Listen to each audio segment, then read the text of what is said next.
South America, 15 million years ago. A monster creature called the terror bird is the king of beasts in this terrain. You look at them, they have this absolutely huge head. This would have been a very powerful weapon. For the only time in history, a bird is top predator on an entire continent. Then, the terror bird treks 7,000 miles to North America. Here, fierce wolves and saber-toothed cats rule the land. And the giant bird has a fight on its hands. In this epic conflict, who would prevail? The birds from the south or the beasts of the north?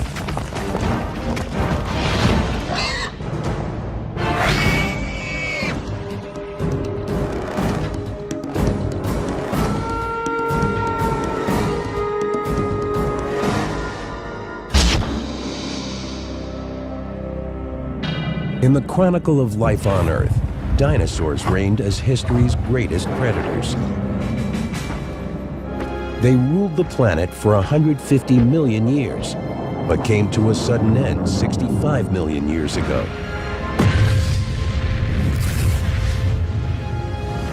Many believe an asteroid or comet killed off the dinosaurs. Once they were gone, the job of top predator was open. Mammals would become great predators on the rest of the planet. But in South America, things were different. The Isthmus of Panama had not yet appeared, and waters surrounded the continent. In this isolation, evolution took a strangely different turn. The continent was a giant island, laced with open savannas bordered by forests. Here, the mammals were docile plant eaters, ranging from large sloths to bizarre armored creatures such as the glyptodont.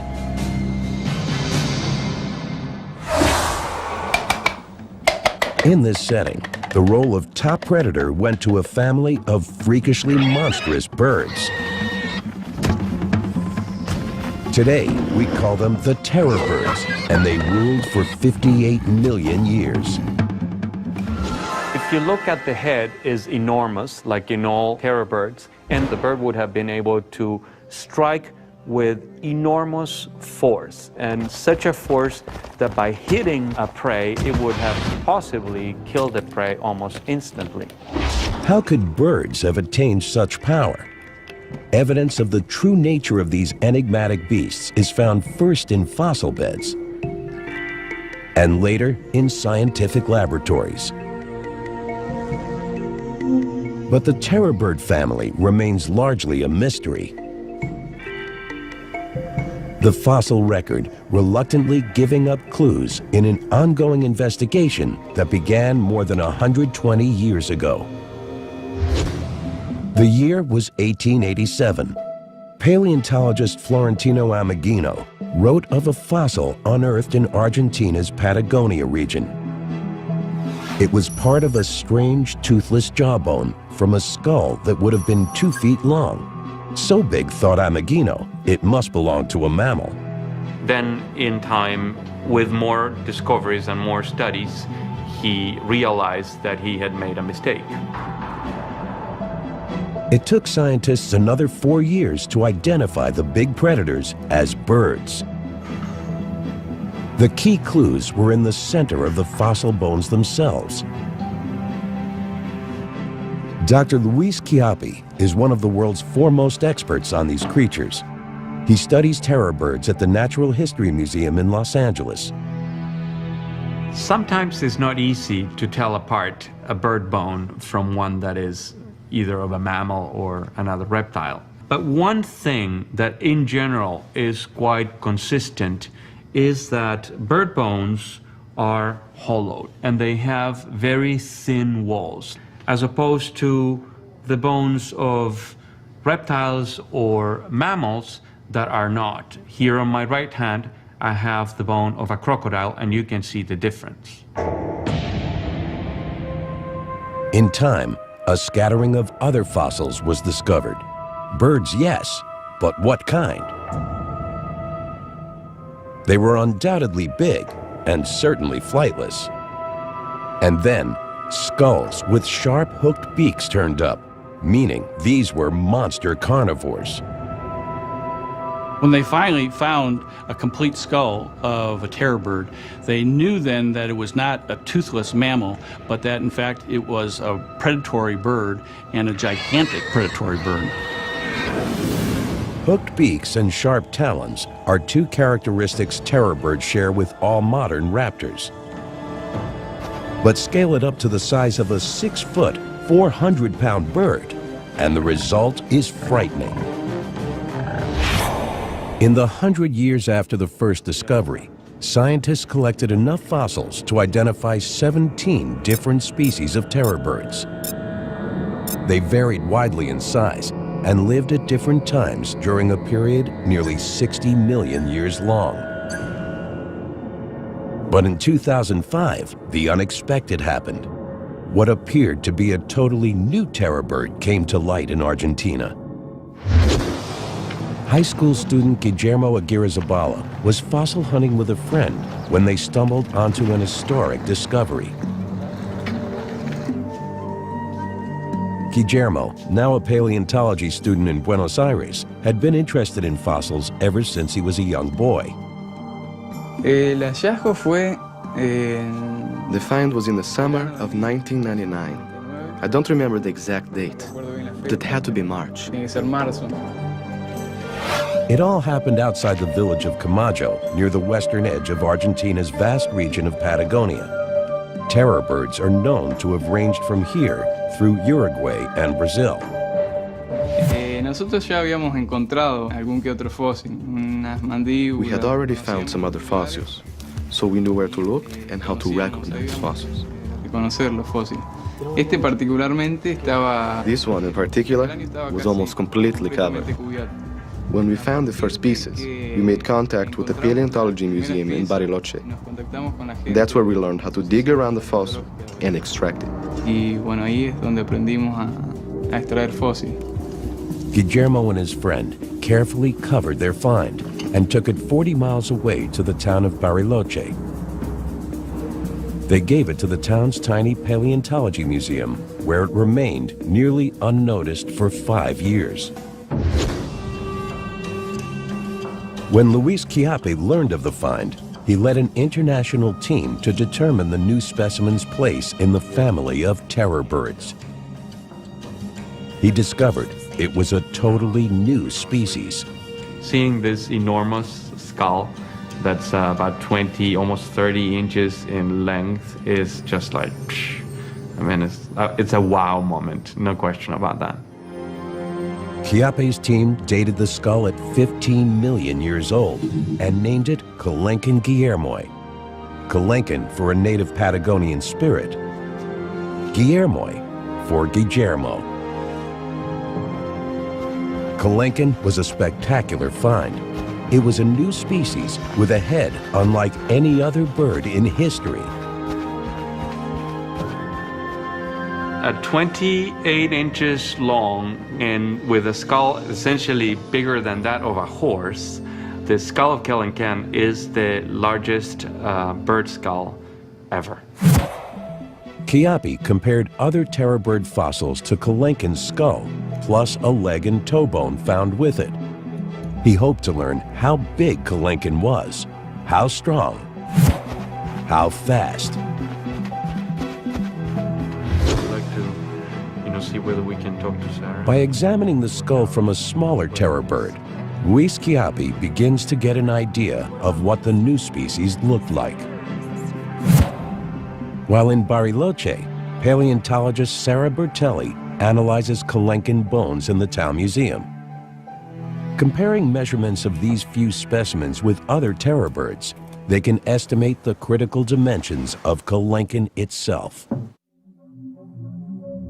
Although the skull was the most spectacular find, a complete leg bone also provided surprises. Este es el hueso de la pata de Kelenken. This is the bone that corresponds in humans to the connection between the ankle and the toes. El tobillo hasta los dedos del pie. The proportions of the leg bone are unexpectedly slender for such a large bird. Some other large terror bird species are thick-framed and thought to have been slow ambush predators. Kelenken, with these bones, is different.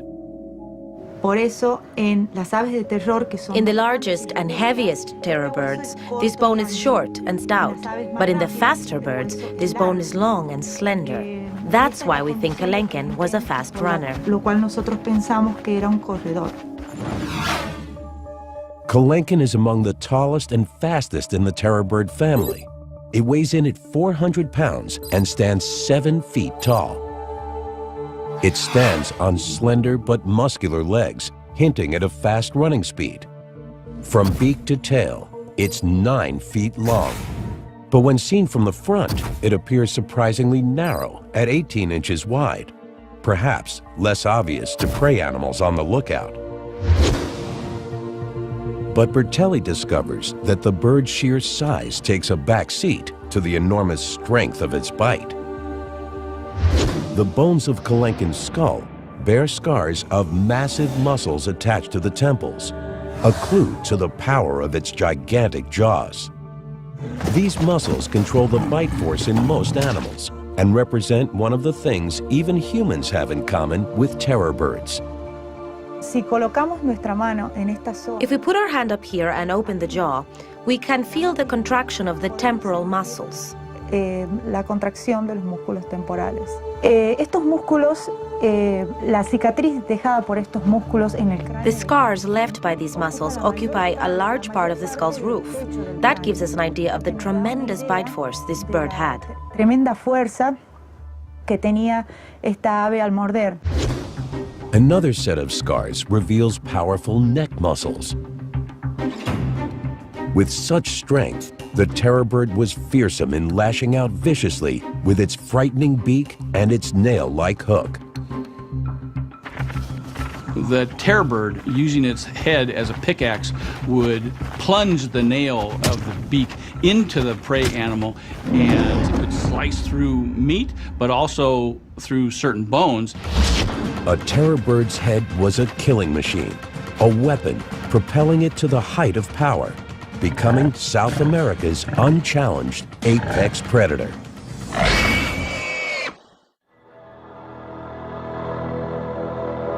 In South America, the head of the terror bird Kelenken is driving new research into these extraordinary predators. The fossil skulls of the terror bird family are evidence of their use as weapons for swift, efficient attacks. But now, advanced technology can tell us how those skulls worked.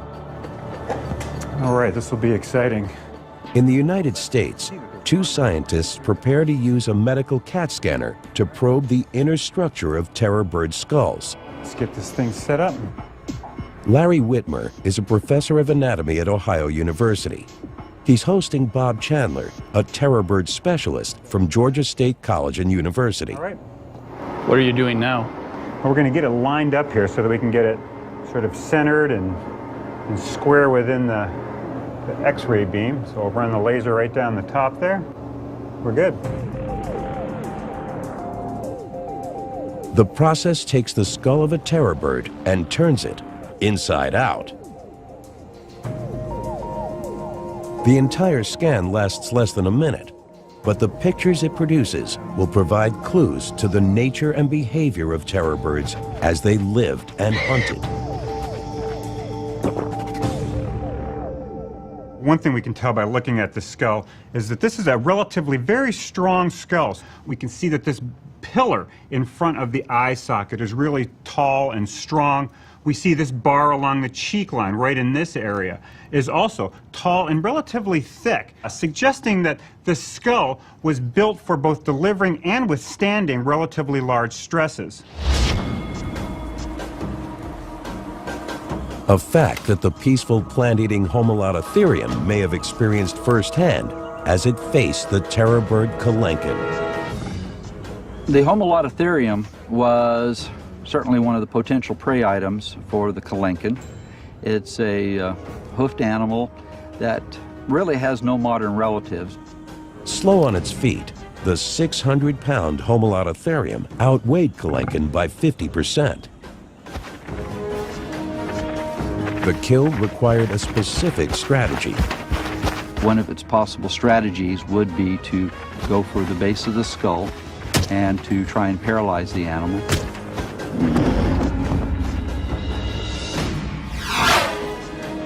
Once the prey was down, a terror bird's beak was all about shredding flesh, a familiar behavior in birds of prey even today. I know.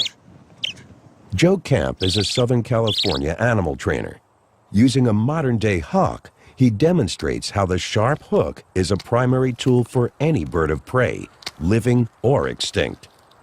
It gives you a really good idea of how the beak works. Basically, you can see the hook tears into the meat. You can see her doing that, kind of stabbing it. Then her lower bill comes up and shears it, and then she tears it on off. The bill itself is almost like your incisors, with the hook of itself being what would be like our fangs or an animal's fangs. The terror bird's gigantic head was more than a mere feeding tool, however. Paleontologists see it as its primary attack weapon. Inspiring scientists like Stephen Rowe to test the true strengths of the skull. We're looking at a potentially horrendous predator here. This would have been a very scary bird. How scary? Working at Australia's University of New South Wales, Stephen Rowe has loaded his computer with detailed data from a terror bird skull. What I've done here is build a very detailed computer model of the skull of a terror bird. Rowe has put his model through simulated movements to measure the stresses on the terror bird's skull in the attack mode during the violent mechanics of a kill.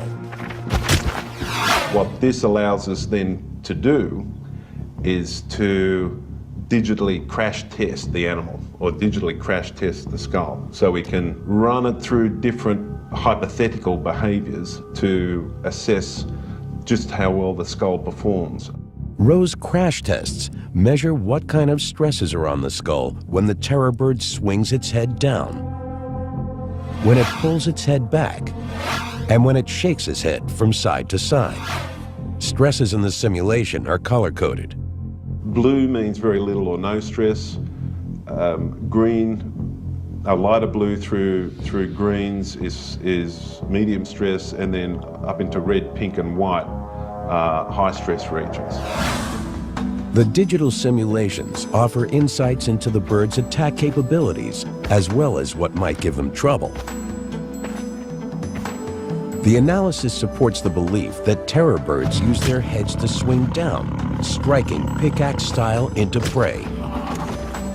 The animal has a prey item at the tip of its beak here, and it's moving its head down. Its neck muscles are pushing the head down into the prey.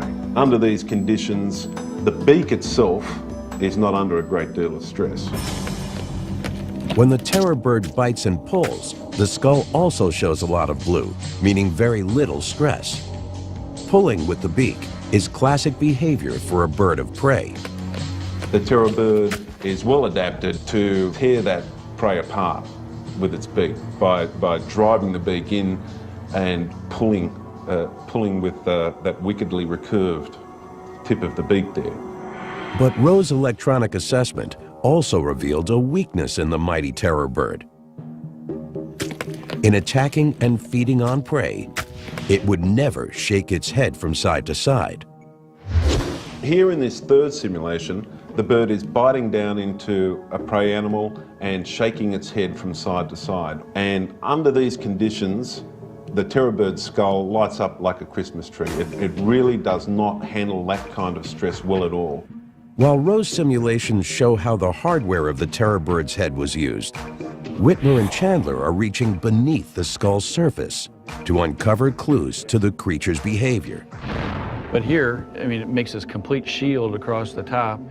The CAT scan goes beyond the beak, delving deeply into the terror bird's head with unexpected results.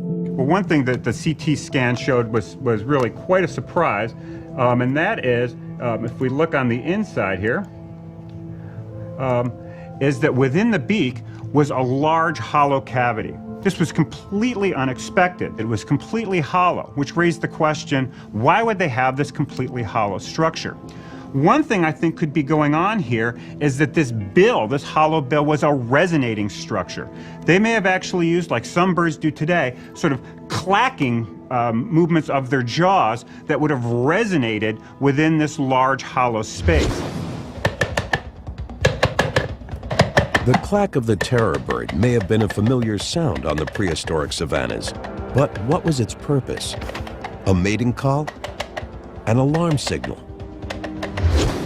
The CAT scan can't answer those questions, but it can show us how well terror birds could hear such sounds. Well, let's zoom in here on the ear and see if we can see what's going on here. None of the terror bird's soft tissue remains, but the spaces left by organs like the brain and inner ear show what they look like in exquisite detail. This is called the cochlea, and that's the hearing organ. What this tells us, it's very long and straight. The great length of that suggests it was potentially able to discriminate sounds well. And it's in the inner ear that the CAT scan reveals the critical system controlling the terror bird's superb agility. What we can see in terror birds are a series of long, delicate, thin canals. What this suggests to us, it had very sophisticated sense of balance and making the quick turning movements that a pursuit predator has to make. What we see here is the neural equipment that allowed that to take place. A small animal scrambling to hide may have had little luck, as the terror bird would easily scoop it up and swallow it whole. A shocking example of instant gratification. If this was part of terror bird behavior, they may also have coughed up pellets of undigested fur and bone, as predator birds do today. If computer-generated images of its ear canals can tell us the terror bird was such an adept hunter, what can we learn from the same kind of pictures of its brain? Besides being larger than other animals, the terror bird brain was hardwired for eyesight. Large optic lobes, as well as expanded higher brain centers, work together to receive and process what the terror bird sees, all critical for targeting and attacking prey. There is also the surprising lack of any sizable olfactory bulb, meaning it did not make much use of smell, which strongly suggests it was a highly active predator rather than a scavenger. Some large carnivores, bears for instance, are also scavengers, relying on their sense of smell for finding dead meat. The CAT scan tells us terror birds were not members of this club. This animal clearly was not emphasizing the sense of smell. What we see here is the brain of a predator. What might have been going on inside its brain when the terror bird came across prey such as the glyptodont? The glyptodont is certainly one of the most distinctive South American mammals with this solid bony armor. The glyptodont that lived at the time of the Kelenken was about a 200-pound animal. It's completely covered with armor over its back, surrounding its tail, and on the top of its head. So you're talking about an animal that would be very, very difficult to kill simply because often this bony armor might be an inch thick. Here is where terror bird brain power comes into play. Now, although we sort of have this joke about bird brains being small, this is actually a relatively large brain, and these higher centers here are the cerebral cortex. And what we can see in this terror bird is that these are expanded. And what that tells us is that this animal, in fact, did have some capacity to deal with unique things and little wrinkles in its environment. This is an animal that could potentially do some problem solving. And the thick-shelled glyptodont was definitely a problem. I visualize the Kelenken sort of walking around this glyptodont, trying to figure out how it's going to get to it, and basically sort of cocking one eye, checking it out. Finally, after studying the glyptodont long enough, I think the terror bird could have figured out that if it got its foot underneath the edge of the animal's shell, it could flip it over on its back and expose its soft underbelly.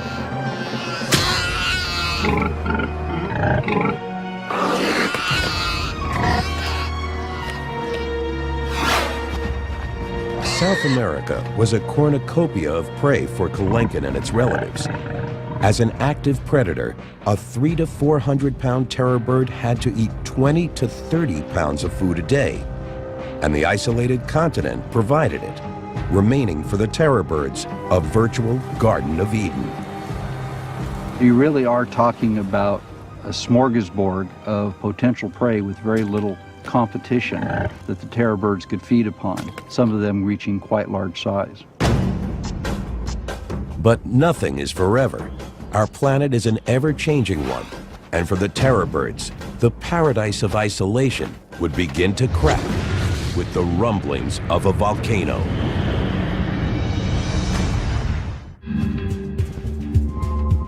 Until 1961, scientists thought terror birds lived only in South America.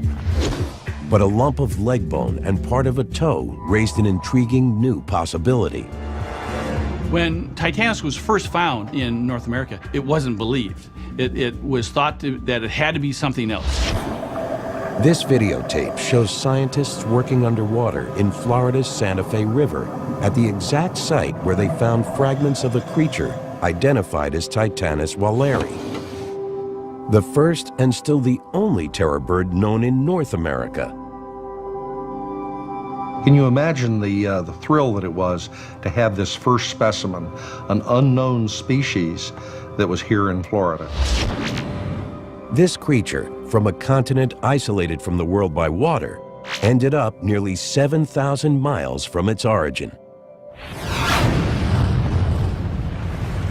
Its route was paved in the lava and ash from Earth's volcanoes.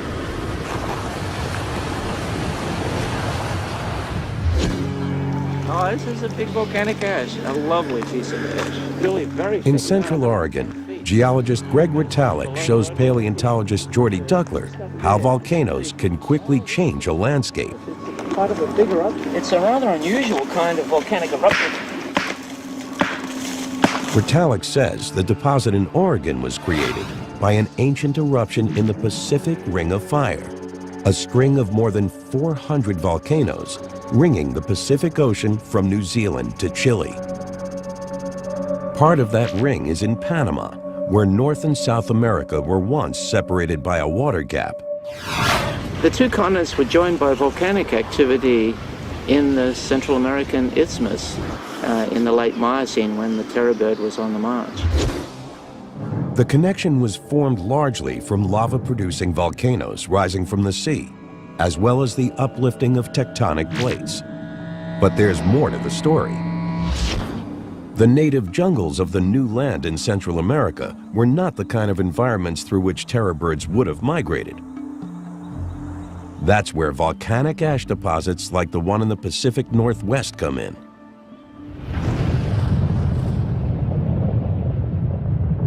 Mount St. Helens was an eruption of this sort, but it just created about 1 meter of ash. This one created 110 feet of ash, and at 600 degrees centigrade, it was a much bigger eruption than Mount St. Helens, and it would have created enormous stretches of open country. The volcano that created this deposit exploded 200 miles away. The thick layer of rock it left behind can be seen in places over an area of more than 120,000 square miles. The unfortunate creatures that are in the way of this flow, they're gone. They're toast. Everything. There are trees, animals, all sorts of things. They're just burnt to a crisp. There's no sign of it. 600 degrees centigrade, that's more than a crematorium. How fast are we talking about in the motion? Anything you could outrun? Well, no, they couldn't outrun this. This is death on wheels. Between 3 and 5 million years ago, eruptions like this in Panama resulted in what Ritalik calls instant land resurfacing. destroying jungle and briefly giving terror birds pathways to the north. So for the short period of time when the plants come and recolonize this devastated landscape, there's a lot of open country for open country creatures like terror birds, for example. If the terror bird encountered eruption of this sort, if it survived it, it could migrate through that new country for 200 or 300 miles. The bones of Titanus in Florida are strong evidence showing that terror birds use the Isthmus of Panama to migrate to North America.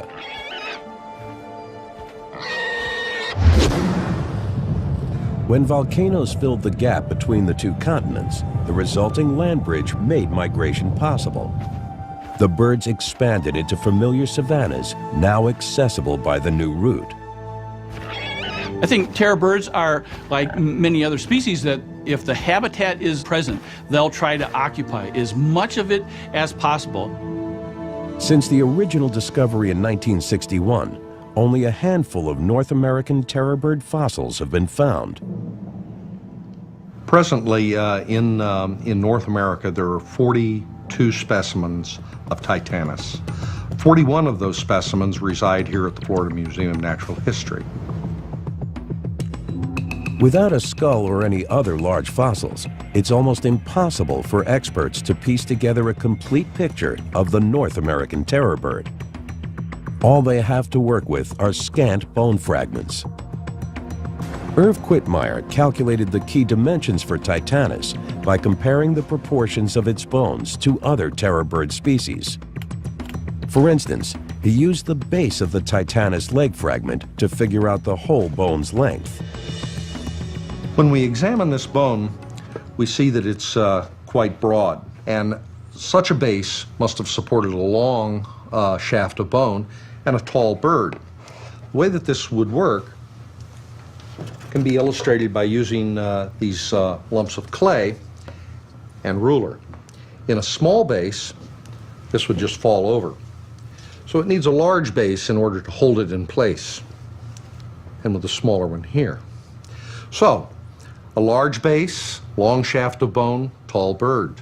Smaller one with a smaller shaft, smaller bird. Quittmeyer's numbers game involved comparing measurements from 16 different terror bird species. He even investigated the South American Seriema, the terror bird's closest living relative. The calculations provided the critical dimensions needed to build the Florida Museum's spectacular metal skeleton of Titanus. A complete view of the terror bird as a whole. Scientists concluded that Titanus was strikingly similar in form to Kelenken, the tallest of the terror bird species. But Titanus is about 20% shorter. The smaller size may have made it faster and more agile. The terror birds that came north were part of the Great American Interchange, a broad exchange of species between North and South America by way of Panama. The terror bird needed its speed for the new prey it encountered. Chasing a swift horse would have been a challenge for Titanus. The fastest running birds in today's world are ostriches.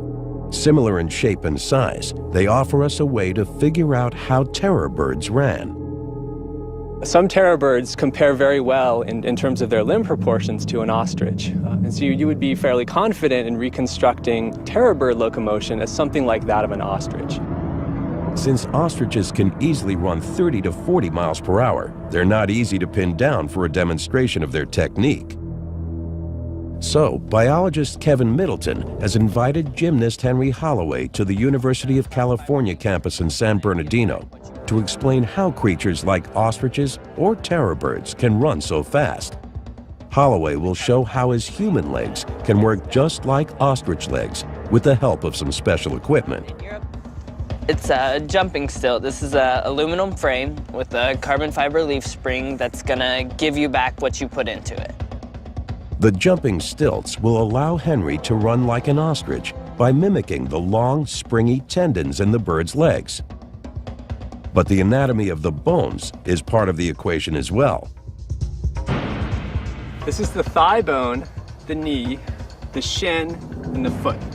In a bird, the foot would be much, much longer. And then when Henry stands on his toes, this is how a bird runs, on its toes.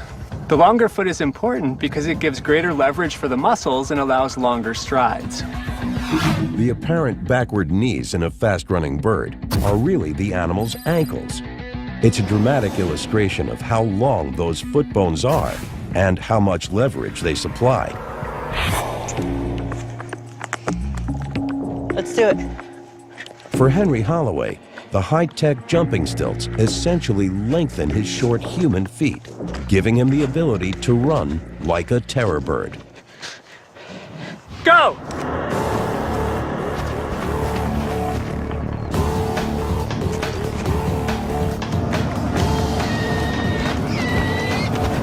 As he goes, each stride is 7 feet long, and he can do 23 miles per hour.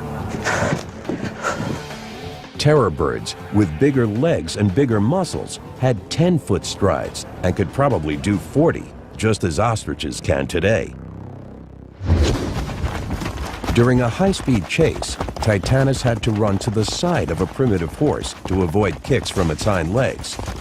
The terror bird struck effectively from this offset position.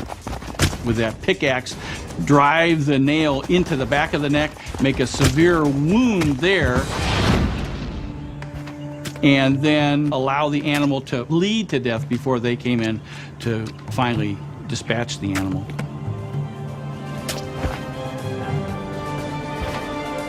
But life would not be easy in the new continent for Titanus. It was about to make first contact with the local predators in the north. These were new competitors without fear, but then they had never faced the power of a terror bird.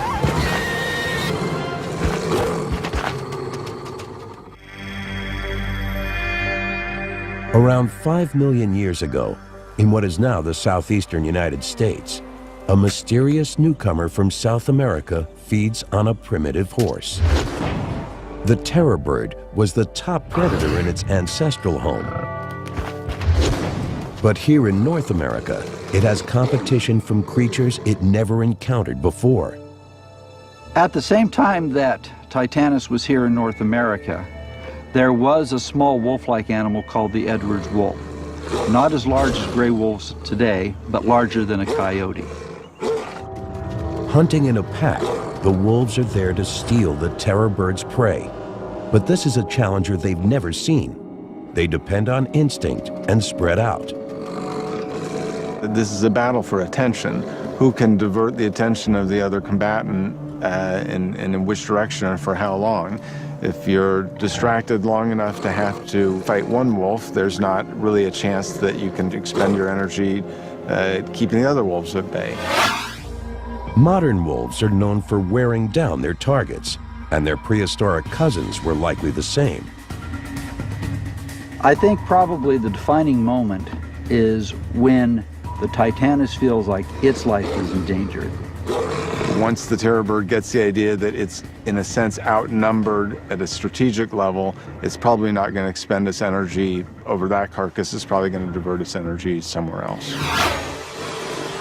The crisis is critical for Titanus. As the wolves close in, its attention turns to escape. Neither side can sustain the tense standoff, and one swift exchange will prove decisive. Making a willing sacrifice, the wolves prevail. Lesson learned, the terror bird withdraws. Its native intelligence driving it to change its hunting strategy. So I could certainly see a terror bird after its first encounter with a pack of wolves possibly realizing that it's not worth the fight, it's going to lose in the long run, and eventually start developing avoidance behavior that if it kills something, the wolves come along, it's probably going to give it up rather than risking itself becoming a meal as well. Predators also posed a danger to terror bird eggs. Scientists believe they were similar to the eggs of ostriches, which are eaten by modern predators. In today's world, predators may be able to scare ostriches away from their eggs. Prehistoric predators, however, may have had to wait for a terror bird nest to go unguarded. If terror bird eggs were like ostrich eggs, how strong were they? To test the notion, we placed a wooden plank on a single ostrich egg and added iron weights 25 pounds at a time. The plank concentrates all the weight at one point on the shell. But even with this stress, the egg supported 175 pounds before finally breaking under the load. But the strength is illusory. An egg dropped from 2 feet cracks easily. One egg rolled against the other does the same. An Edwards wolf may have needed no more than a little persistence to crack a terror bird egg to get to the tasty meal inside. But Titanus also faced other predators in North America.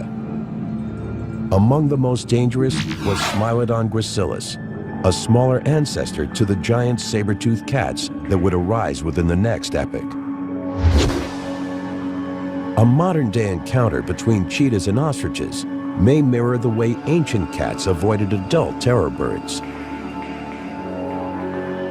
Their chicks, however, were another story. You can certainly visualize a female terror bird with her chicks out for a stroll. One of the chicks wanders a little too far away from the group. Saber-toothed cat jumps out, grabs it as terror bird chicken dinner. Not so fast. Mother terror bird springs into action. If the saber-toothed cat can't escape, it's going to go into offensive mode itself, use its claws to go for the breast of the animal. But here, the terror bird has superior weaponry. It strikes with its giant head again and again. The cat is killed. But too late to save the unlucky chick, lying nearby with a broken neck. Life in North America must have been more difficult for the terror birds than it was in the South. Here, it faced predators like the cats and wolves, destined to evolve into the giant megabeasts of the future. These new competitors threaten the terror bird's very existence.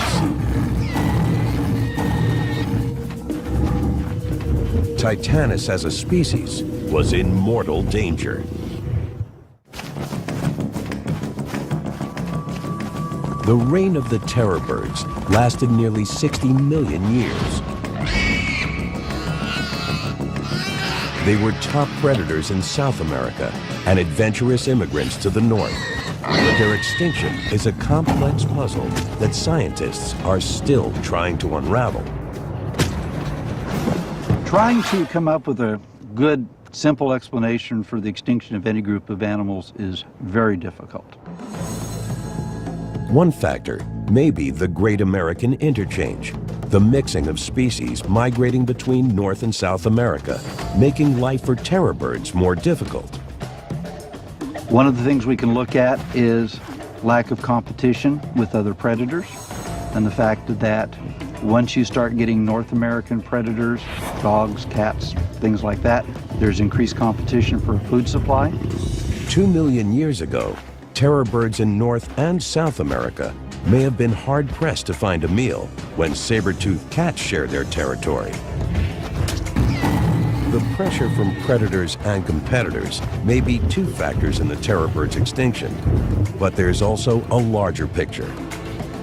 It's my opinion that the terror birds were not outcompeted by mammalian predators, but in fact it was a global change in climate. 2 million years ago, the Earth entered its series of ice ages. The glaciers in the north tied up ocean water as ice. The sea levels dropped, which lowered the groundwater table in places like Florida, where Titanus lived. The landscape dried out. It's going to have a lot drier vegetation. This affects what's available for its prey to eat. So you're going to have a change in the numbers and the variety of animals that Titanus might have been feeding upon. So it's sort of a domino effect with the climatic change leading up to eventually the demise of Titanus. In South America, the Andes continued the upward push they had been making for millions of years. blocking more and more rainfall as time passed, the savannas to their east changed into drier steppes, further robbing terror birds of habitat. Environment, predation, competition. Each is a suspect in the mystery of the terror birds and why their long success finally came to an end. Is it one? Is it a combination of all three? It's too early to tell at this time, but that's part of the challenge of what we're doing in this science, is as we build upon our knowledge of these animals and understand them a little bit better, we can eventually get to that ultimate question of why aren't they around today? The epilogue of the terror bird story is still unfolding in the fossil digs of Florida. While the big birds were known to have roamed the earth millions of years ago, it was once considered possible that Titanus, the last of the terror birds, may have lived as recently as 10,000 years ago. This means they might have had contact with humans. Titanus, we have not seen a single fragment. It's probably just not the right environment for Titanus. It's the right time, the right age, but it's not it may not be the right environment. Scientists Richard Halbert and Bruce McFadden direct a dig in a limestone sinkhole where sediments hold fossils of the Great American Interchange. The timeline riddle for Titanus was important to solve. Humans on the same turf as terror birds could have hunted them out of existence. If Titanus lived until about 10,000 years ago, one possible explanation for why Titanus, the terror bird, might have become extinct was human influences, because it's pretty clear that by that time, humans were spreading through North America. The problem was this. On dry land, fossils are found in sedimentary layers. The position of the layer usually corresponds to the date of the fossil. But the Titanus fossils were found underwater, where the Santa Fe River had moved them around. Where are these fossils from? Because then they're found as single individual fossils out in the middle of the stream rather than in-place sediments in the sinkhole. Divers found the Titanus fragments mixed up with bones from animals known to have lived 10,000 years ago. So how old could they really be? Bruce McFadden solved the mystery with the chemical signatures of the minerals in the fossils. He compared Titanus bones to specimens known to be very recent and others known to be 2 million years old. When bones become fossils, they absorb minerals from the local groundwaters, and those minerals are unique for every period of time. So fossils that are formed at different times have different chemical signals. McFadden ground tiny amounts of fossilized bone from the Titanus pieces and prepared them for analysis by a mass spectrometer. The result gave him a clear profile of the chemical elements in the terror bird bones. Conclusive proof that it lived long before ancient man reached North America. And we have two basic patterns. We have a pattern for the very young bones that are about 15,000 years old. And then we have another pattern of bone, which actually is up here, that represents animals that are 2 million years old. And the Titanus specimens plot exactly over the concentrations of elements of the 2 million year old fossils. But amazingly, the story didn't end there. The terror bird had more to tell us about its survival in the north. McFadden also found that a Titanus fossil from Texas was not 2, but 5 million years old. It means the terror bird lasted in North America for at least 3 million years, a long run for any species. It's a remarkable statement of adaptation and a fitting last act for this spectacular family of predators. Despite a wide range of new competitors, Titanus was the proud successor to the terror bird legacy. In its final home in North America, it didn't just survive, it thrived.